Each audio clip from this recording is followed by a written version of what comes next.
5 amazing facts about you must know. Fact number 1। दोस्तों, क्या आपको पता है गोरिल्ला की कुछ हरकतें इंसानों तरह होती है, लेकिन गोरिल्ला एक ऐसा जीव है जिसे इंसानों की तरह सर्दी खांसी भी हो सकती है। Fact number 2। मधुमक्खी एक बार में 20 लाख फूलों का रस पी सकती है और उसके बाद भी मात्र 45 केजी का ही शहद वो बना सकती है। Fact number 3।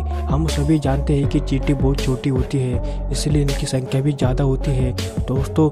लेकिन क्या आपको पता है, यदि सारी चींटियाँ दुनिया के हर इंसान को बांट दिए जाए, यानी कि बराबर बांट दिए जाए, तो हर एक इंसान के हिस्से में लगभग 10 लाख चींटियाँ आएंगी। Fact number 4। गाइस, क्या आप जानते हो कि हाथी अपने सूंड में 5 लीटर तक पानी रख सकती है।